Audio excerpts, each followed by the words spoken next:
Because we already are authentic. You can't not be authentic. You're just not in touch with it. And we have all these defenses and all these mechanisms with which we keep from being authentic, like being nice all the time. So that it's not a question of jumping in, it's a question of uncovering through patient and compassionate, kind, self-observation, the way in which you're not being authentic. So one spiritual teacher says that liberation is not some great thing that you achieve all of a sudden.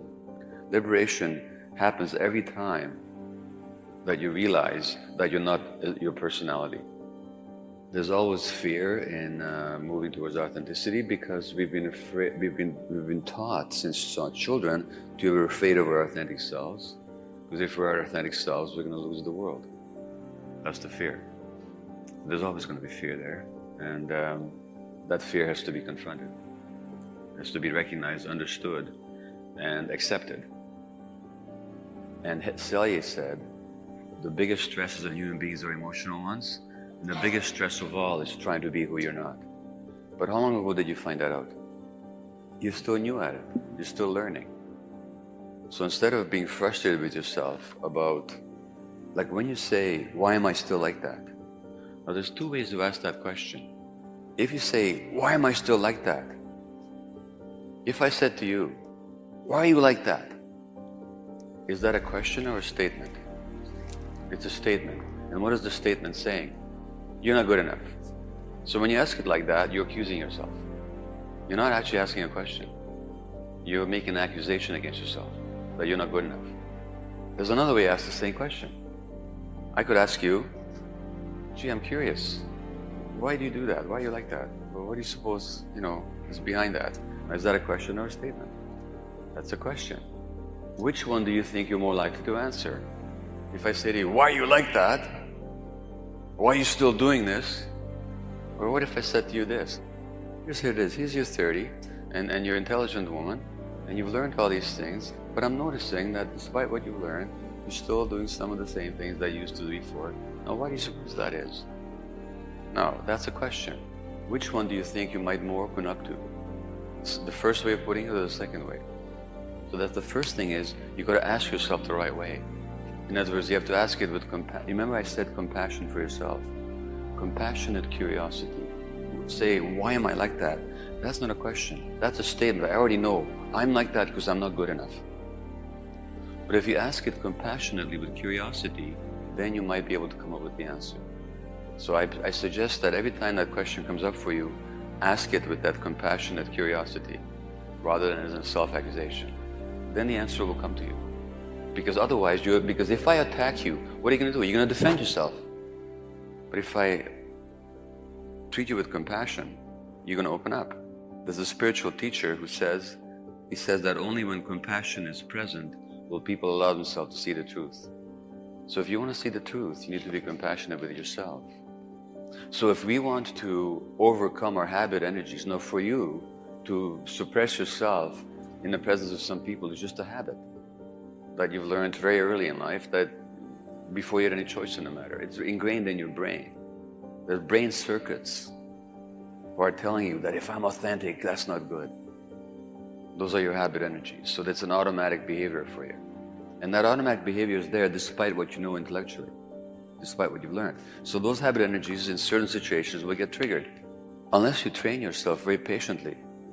I mean, you wouldn't expect to go into a gym and press 150 pounds on the first day. You're going to press maybe 25 pounds. So right now, you're pressing maybe 75 pounds. You're going to press 150 pounds, you have to train yourself some more. Overcome those habit energies. How many of you would acknowledge that at one time or another in your life you had an addiction? What did you get from it? What did it do for you temporarily that you wanted or craved?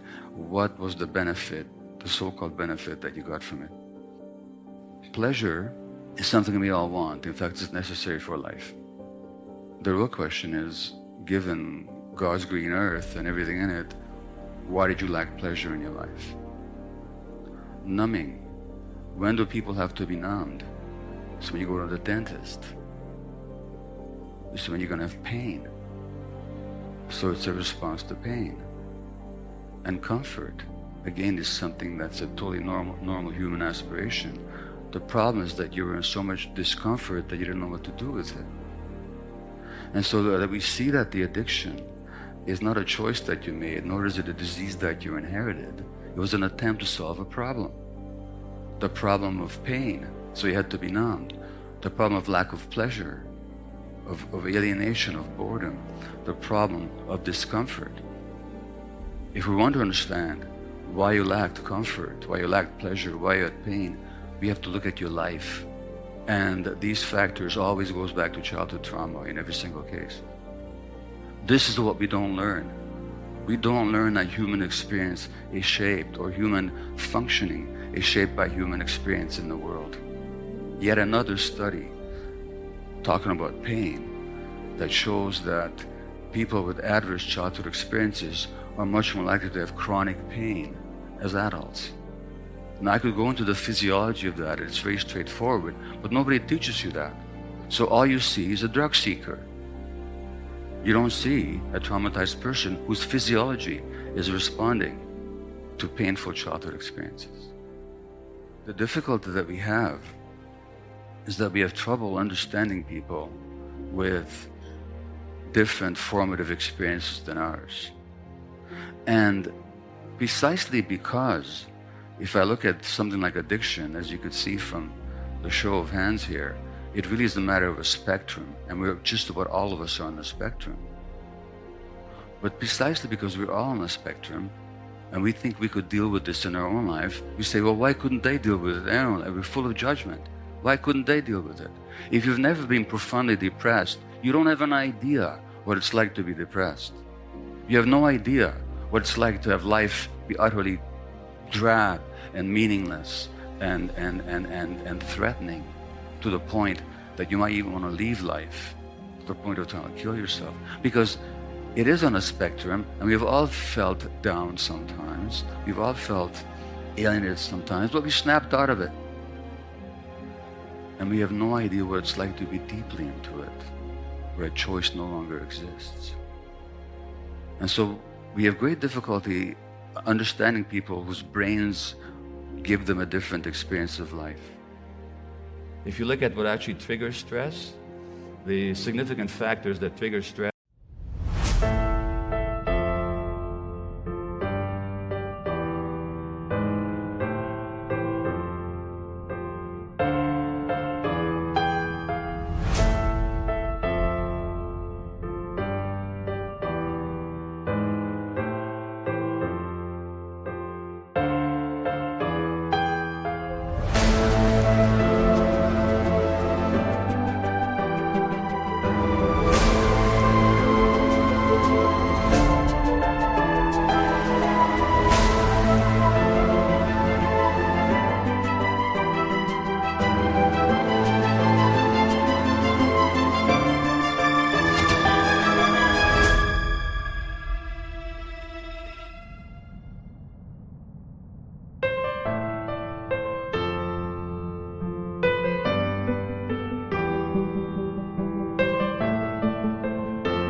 or uncertainty, lack of information, and loss of control.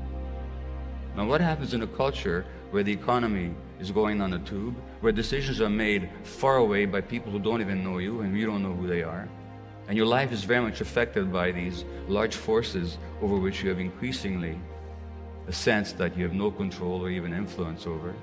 Well, that means a lot of people are going to be stressed. A lot of uncertainty. A lot of people are going to be stressed. And that stress then will lead to addictive behaviors. That stress then will lead to parents passing that stress on to their children.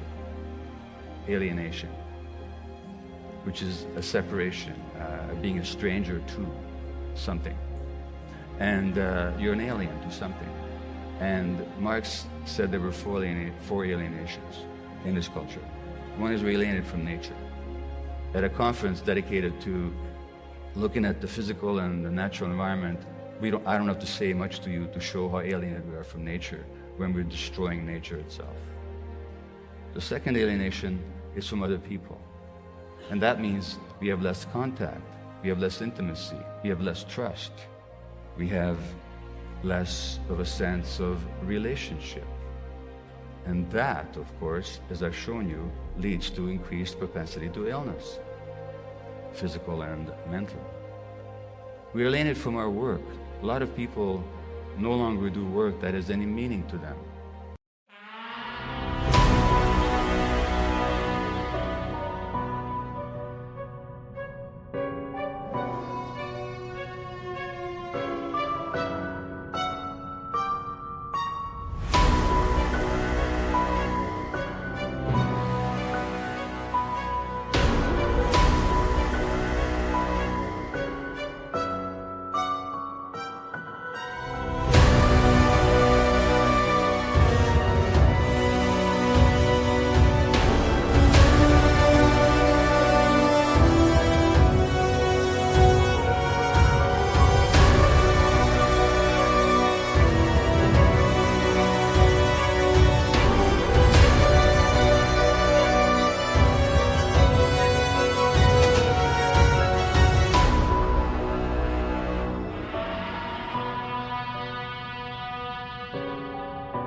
And that means that, and since human beings are productive creatures, we really are created in the image of God. We're meant to create. When we do work that's not creative, that doesn't reflect who we are, that imposes depression, anxiety, a sense of meaninglessness. And when we have the sense of meaninglessness, we'll want to substitute that sense of meaninglessness or that sense of meaning that we've lost by all kinds of other activities. And then we get all hung up on how we look, or how people feel about us, what we can obtain, what we can possess, what successes we can achieve. In other words, all the false substitutes which cannot possibly compensate us for the lack of genuine meaning. Finally, and most importantly, we become alienated from ourselves. How many of you had the following experience? That you had a powerful gut feeling about something, you didn't pay attention to it, and you were sorry afterwards. Well, that means to say, now you know what you're telling me? You're telling me that at some point in your childhood, you got separated from yourself. Because no infant is born without gut feelings. Infants are totally connected to their gut feelings. That in this culture, something very powerful happens to alienate you from your true self because the world couldn't stand who you really were. And your parents were too stressed themselves to honor and recognize who you really were. Just as a parent, I did that to my kids without meaning to. And then we become alienated from ourselves.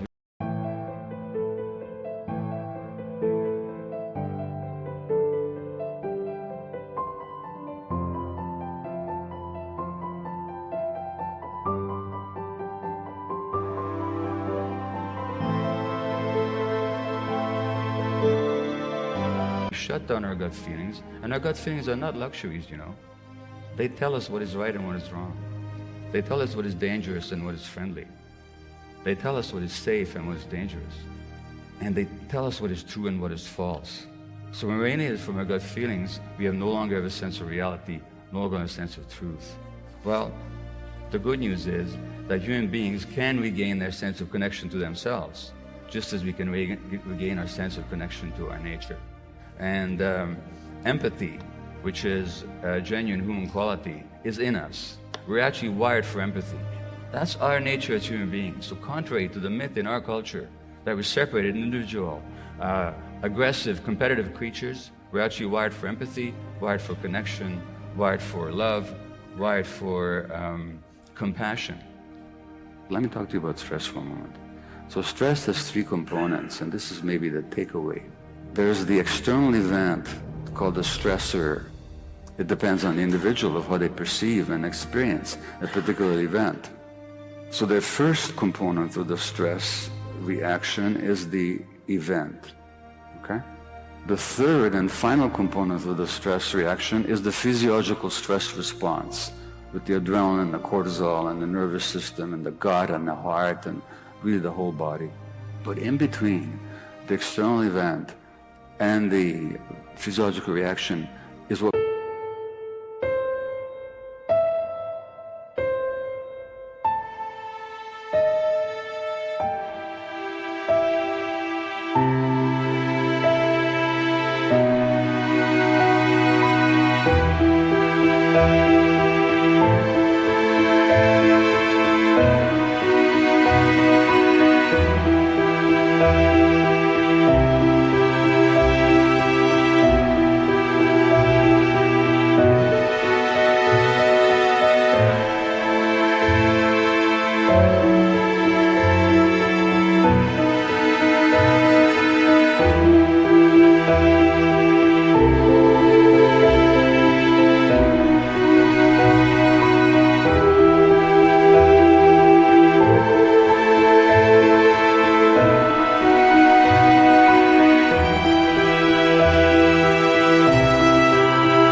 we can call the processing apparatus. And the processing apparatus is you and I, with our particular interpretations, our beliefs, usually unconscious interpretations, unconscious beliefs, internal and emotional dynamics that we have no control over, until we become conscious of them. So that really the whole point of this talk is to become conscious of what's happening inside us. But you see, we all tell ourselves these stories, and these stories often run our lives. And to the extent that they're unconscious, and to the extent that we keep suppressing ourselves for the sake of attachment, for the sake of being accepted and loved and respected and accepted by others, and we're disconnected from our true selves, to that extent we're stressing ourselves, and to that degree we're actually making ourselves sick. And from that point of view, illness comes along to teach you something. Now, I'm not inviting you to get sick to learn this lesson. Nobody wishes that on anybody else whatsoever. What I am saying is that when illness does come along, who, when they did get sick, rather than just simply see it as a calamity to battle against, they also saw it as an opportunity to learn. And what people keep learning over and over again is how they had not been themselves. Illness came along to bring them back to themselves. That's what they keep learning. Nobody should be a passive recipient to anybody else's care. We need to regain that sense. Step 1, wake up early, gonna rise with the sun.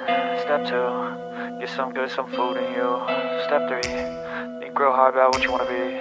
Step 4, everybody just do your thing. Wake up, today's gonna be a good day. Wake up, today's gonna be a good day. Wake up, today's gonna be a good day. Wake up, today's gonna be a good day. Wake up, today's gonna be a good day. Wake up, today's gonna be a good day. Wake up, today's gonna be a good day. Wake up, today's gonna be a good day. Yo. Set your affirmations, aspirations. I got shit to do, the aftermath of preparation. Good food, good mood, blood in circulation. One step at a time, yeah, that's how you make it. Set a goal you control and the steps you take them. I try to pick one thought, have some concentration. And if I make a mistake, it's called education. I try to do this every day, call it replication. Wake up, today's gonna be a good day. Wake up, today's gonna be a good day. Wake up, today's gonna be a good day. Wake up, today's gonna be a good day. Wake up, today's gonna be a good day. Wake up, today's gonna be a good day. Wake up, today's gonna be a good day. Wake up, today's gonna be a good day. So life ain't easy, yo, I think there's a reason though. Ups and downs, just like every different season, yo. Sometimes I'm high, other times I'm barely breathing, though. I always gotta fight and hide from the demons, yo. Negative thoughts are poison, they rot. Head full of flies, so here come the clouds. They'll never stop unless I can swap all the bad for the good in my head when I'm lost. Yeah, so I'ma fake it till I make it. Positive thoughts are overtaken, I got patience. One day at a time is how you operate a cadence. A flow, you grow, you show yourself a foundation. Stay away from all the shit that causes temptation. I know that I like to do it cause it's sensation. I live my life in my head like a narration. Don't expect greatness, do my best, man, I'll take it. Wake up, today's gonna be a good day. Wake up, today's gonna be a good day. Wake up, today's gonna be a good day. Wake up, today's gonna be a good day. Wake up, today's gonna be a good day. Wake up, today's gonna be a good day. Wake up, today's gonna be a good day. Wake up, today's gonna be a good day. Wake up early, gonna rise with the sun. Step 2, get some good, some food in you. Step 3, think real hard about what you wanna be. Step 4, everybody just do your thing. Of agency is that sense of agency of actually making the decisions and actually looking at our lives and our patterns and our dynamics and really being courageous about that and being open about it and being supremely curious and not judging ourselves. Oh God, I failed, I was too nice, I pushed myself down. No. But ask yourself, okay, why was I doing that? And do I really need to do that? Am I still really that infant, a young child, who needs to choose attachment over authenticity?